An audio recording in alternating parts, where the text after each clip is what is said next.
nous recevons ce matin Paul Maurice, secrétaire général du comité d'études des relations franco-allemandes à l'IFRI. Bonjour. Bonjour. Merci d'être avec nous ce matin dans la matinale de l'économie. Avant de commencer à parler des dossiers qui vont être sur la table dans cette rencontre entre Friedrich Merz et Emmanuel Macron tout à l'heure à Brégançon, j'aimerais votre avis sur l'atmosphère politique qui pèse depuis 3 jours, les discours de François Bayrou sur les conséquences sur la relation entre les deux hommes. Est-ce que ça va avoir des conséquences dans les semaines qui viennent ? Alors, sur la relation entre les deux hommes, il n'y aura pas de conséquences, puisque Emmanuel Macron est toujours président de la République dans 15 jours, et Friedrich Merz sera toujours chancelier. Mais sur les dossiers, ça pose un problème, puisqu'on va avoir un conseil des ministres franco-allemands qui aura lieu vendredi, et si dans 15 jours, on n'a plus de ministre du côté français, ça pose un problème pour la mise en œuvre des différents dossiers. Et on l'a vu sur certains dossiers concernant la défense, le SCAF ou le MGCS, ce sont les ministres eux-mêmes, Sébastien Lecornu du côté français et Boris Pistorius du côté allemand, qui ont pris en main les dossiers politiquement pour les porter là où ils coinçaient au niveau des industriels. Donc les ministres ont un rôle important, pas seulement de relais, mais aussi d'initiative dans cette démarche, et cela peut poser problème. On parlait du SCAF il y a un instant dans le journal. 7 ans que les industriels en France, en Allemagne se disputent sur ce sujet de l'avion de combat européen. Est-ce que ça avance malgré tout quand même ce dossier-là ? Parce qu'on va en avoir besoin de cet avion.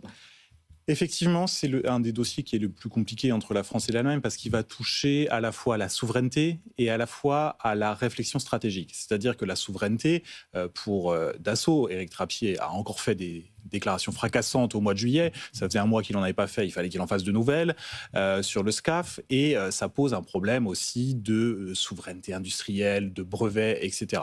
On peut le comprendre, il défend son entreprise.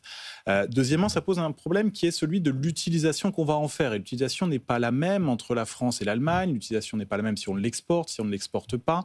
Et ça pose la question aussi de la dépendance de l'Allemagne aux États-Unis pour sa défense, et notamment de sa dépendance pour le partage nucléaire, c'est-à-dire la possibilité pour l'Allemagne de transporter des bombes nucléaires américaines, et les Américains le font dans le cadre d'avions qu'ils certifient, c'est-à-dire des F-35 actuellement. Et le SCAF ne sera probablement pas certifié pour transporter des bombes nucléaires américaines. Donc on touche sur une réflexion stratégique, sur des objectifs stratégiques, et c'est un dossier qui au départ est politique, et il n'aboutira que si les politiques le prennent en main, même si les industriels bloquent encore, et on voit qu'il y a des réticences du côté allemand en craignant que Dassault ne veuille prendre la main complètement sur le dossier. Annalisa. Paul Maurice, on est concentré en France sur nos problèmes politiques. En Allemagne, on parle plutôt défense et militaire. Un projet de loi a été présenté pour réintroduire progressivement le service militaire. L'idée, c'est d'attirer des volontaires d'abord, puis de réintroduire, si besoin, le service obligatoire. C'est un symbole très fort pour un pays qui, jusqu'à il y a quelques années, était quasiment sans armée. Oui et non, il faut juste rappeler que le service militaire en Allemagne, il a été suspendu, il n'a pas été supprimé, il a été suspendu en 2011, c'est-à-dire bien plus tard que chez nous. Il y avait jusqu'en 2011 encore un service obligatoire. Alors la plupart des jeunes ne le faisaient plus, ils faisaient un service civique en travaillant dans des hôpitaux, dans des associations, des maisons de retraite, mais il existait toujours. Et ce service militaire en Allemagne, il existe depuis le temps de la guerre froide, c'est-à-dire que c'est un moment où on avait besoin de soldats en Allemagne qui étaient formés, qui étaient réservistes pour faire face à une potentielle menace soviétique. Et effectivement, la réintroduction potentielle sous une forme allégée du service militaire en Allemagne rappelle ce moment de sa création, c'est-à-dire une menace maintenant russe, non plus soviétique, qui pèse face à l'Allemagne, qui serait en première ligne en cas d'une agression. On parle ici de la plus grande armée conventionnelle d'Europe. C'est ce que veut le chancelier allemand pour son armée. Il s'agit de recruter, alors on l'a dit volontairement pour le moment, mais s'il n'y a pas assez de volontaires, ça pourrait être obligatoire, et de moderniser aussi les structures qui sont très anciennes. Effectivement, c'est le double enjeu de l'armée allemande. Le premier enjeu qu'on voit dans cette loi, c'est l'enjeu du personnel. Aujourd'hui, il y a environ 180 000 hommes dans l'armée allemande. Ils étaient plus de 200 000 il y a moins de 10 ans. Donc on voit que l'armée allemande ne recrute plus, n'arrive plus à attirer. Elle n'a pas fait sa transition vers l'armée de métier comme nous l'avions fait après la suspension de la conscription en France. Attirer les jeunes dans un contexte un petit peu tendu, c'est compliqué. Alors comment on va faire? On a, comme vous l'avez dit, un service qui va être volontaire. On va envoyer un questionnaire aux jeunes, hommes et femmes. Les femmes n'y répondront que de manière volontaire, si elles le souhaitent. Et ce questionnaire devra donner lieu ensuite soit à un engagement volontaire des jeunes, soit à voir quel est l'intérêt des uns et des autres pour le service militaire.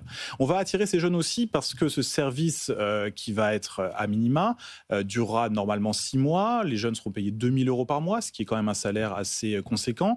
Et si on dépasse les 6 mois, il y aura d'autres avantages qui seront donnés. On aura des formations, comme on le faisait à l'époque en France, il y aura des aides pour le permis de conduire, on aura des formations, des cours de langue, ce genre de choses qui ont pour objectif d'attirer les jeunes et puis aussi de les insérer peut-être sur le marché de l'emploi par la suite.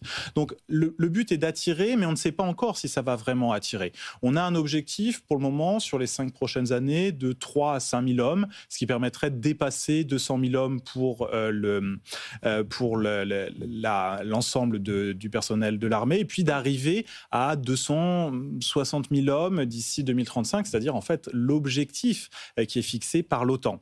Et on a un deuxième enjeu qui va être celui de la réserve, où on voudrait doubler les réservistes en Allemagne. C'est aussi l'objectif de ce questionnaire. Quels seront les gens intéressés? Dernière question, Annalisa. Et il y a aussi la question des équipements. L'Allemagne doit se réarmer. Alors ça commence avec Rheinmetall qui vient d'ouvrir une méga usine qui sera la plus grande usine de munitions d'Europe, voire du monde, pour produire des munitions. Est-ce que les industriels allemands peuvent suivre les ambitions politiques de leurs dirigeants ?